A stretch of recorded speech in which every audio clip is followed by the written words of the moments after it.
తీసుకుపోయినావు జవాబు చెప్పు first.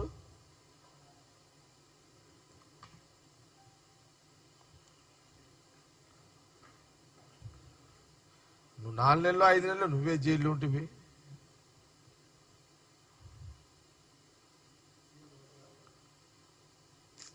Joke జేక్ తిరుపాల్.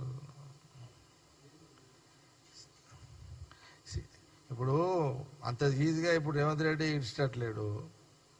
వాళ్ళ సంగతి తర్వాత. ఇంకా 3 ఏళ్ళు రేవంత్ రెడ్డి సీఎం, ఇంకొక 5 ఏళ్ళు ఆయన మళ్ళా ఉండాలని ఆయన మళ్ళీ ట్రై చేస్తున్నాడు. విన్నావా?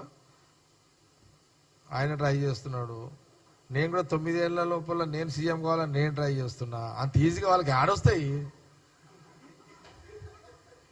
ఈయనే మేము ప్రజల దగ్గర ప్రజలకు అందుబాటులో ఉండి ప్రజలకు సర్వీస్ చేసుకుంటూ ప్రజలకు ఇచ్చిన రాహుల్ గాంధీ నాయకత్వంలో పథకాలను అమలు చేస్తూ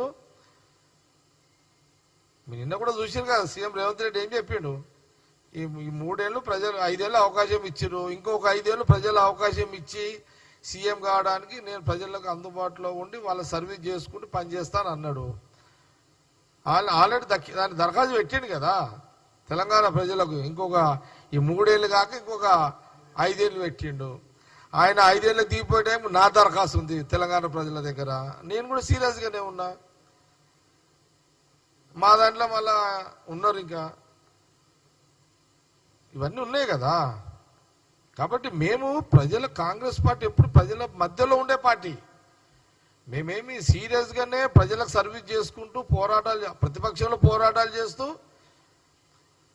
రూలింగ్ వచ్చినట్టు సర్వీస్ ఇస్తున్నాం. నేను అందుకే మొన్న కూడా పిఎస్సి క్యాప్టెన్ చెప్పిన, గత 10 ఏళ్ల కాలంలో తెలంగాణ ప్రజలకు అందుబాటు లేని ప్రభుత్వాన్ని కాంగ్రెస్ గవర్నమెంట్ వచ్చిన తర్వాత రాహుల్ గాంధీ గారి నాయకత్వంలో ముఖ్యమంత్రి రేవంత్ రెడ్డితో పాటు ఎంటైర్ క్యాబినెట్ మినిస్టర్లందరూ ప్రజల మధ్యలో ఉంటూ ప్రజా పాలన చేస్తూ ఈ కరువులో ఉన్న ఈ రాష్ట్ర ఖజానాని డబ్బులు నింపుతూ సర్వీస్ చేస్తూ అంచెలంచెలుగా సర్వీస్ ఇస్తున్నటువంటి పరిస్థితి ఈరోజు తెలంగాణ రాష్ట్రంలో 17 నెలల్లో 17-18 నెలలు కనబడుతుంది. ఇది రిజల్ట్. ఇది గుండె మీద చేసుకొని చెప్పండి. ఎంటైర్ తెలంగాణలో ఉన్న మీడియా వాళ్ళు గుండె మీద చేసుకొని చెప్పండి. నేను అడుగుతున్నా, కాంగ్రెస్ మీడియానే కాదు, ఎంటైర్ ఎలక్ట్రానిక్ ప్రింట్ మీడియా సంస్థల యజమానులు కానీ లేదా ఆల్ పార్టీస్ మీడియా రిపోర్టర్లు కానీ ఈరోజు స్వేచ్ఛ స్వతంత్రంతో కాంగ్రెస్ గవర్నమెంట్ వచ్చిన తర్వాత ఈరోజు మీకు స్వేచ్ఛగా వార్తలు రాసుకునే హక్కు, స్వేచ్ఛగా డిబేటర్లు మాట్లాడే హక్కు, గాలి పీల్చుకునే హక్కు, ఇందిరా పార్క్ దగ్గర ధర్నాలు చేసే హక్కు, రాష్ట్రంలో జిల్లా కలెక్టర్ ఆఫీస్ దగ్గర ధర్నాలు చేసే హక్కు, సెక్రటేరియట్లు ఎవరంటాలు పోయి అధికారులను కలిసే హక్కు, స్వేచ్ఛ ఈ 18 నెలల్లో ఇంతటి ఇలాంటి పరిపాలన, ఇది ప్రజలు హ్యాపీగా ఉన్నారు. పోయిన గవర్నమెంట్లో కడుపు నొప్పి వస్తే డాక్టర్ దగ్గర పోతే కేసీఆర్ నాయుడికి టాబ్లెట్ ఇస్తానే రోజులు.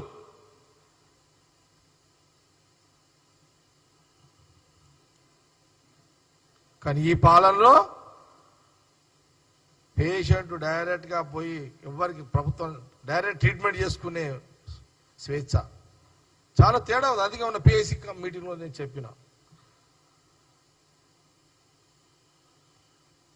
కాబట్టి మా కాంగ్రెస్ పార్టీ రాహుల్ గాంధీ గారి నాయకత్వంలో మేమందరము, సోనియా గాంధీ గారి నాయకత్వంలో, ఖార్గే గారి నాయకత్వంలో మేమందరము ప్రజల మధ్యలో ఉంటాము, ప్రజా సర్వీస్ చేసుకుంటూనే ఉంటాము. మేము అప్పీల్ చేస్తుంటాము ఎప్పటికప్పుడు.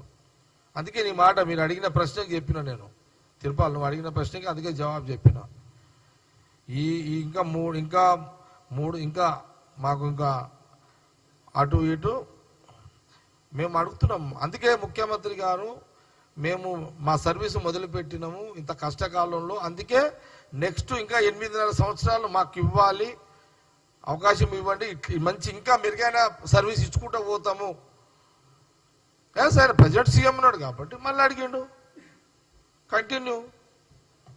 నేను కాంట్రవర్సీ మొదలు నుంచి లేను కాబట్టి 10 ఏళ్ళకి నేను క్లెయిమ్ చేస్తున్నా. మా సర్వీస్ పబ్లిక్లో ఉండేదే కదా, ఫుల్ టైం కదా. మేము మా ఏమి వాళ్ళకి దుకాణాలు కావు కదమ్మాయి, ఏది కేసీఆర్ ఫ్యామిలీ దుకాణాలు కావు కదమ్మాయి. చెప్పండి, మా మా మా నాయకులలో మా మీద ఇట్లున్నాయి ఆ పంచాయతీలు ఏమన్నా? కాబట్టి ఏదున్నా కేసీఆర్ కుటుంబం సంగతి నేను ఏం చెప్తున్నా అంటే, మీరు కాంగ్రెస్ గవర్నమెంట్ ముఖ్యమంత్రి రేవంత్ రెడ్డి గారి గురించి మాట్లాడేటప్పుడు ఆచి తూచి మాట్లాడితే మీకు కరెక్ట్గా బాగుంటుంది.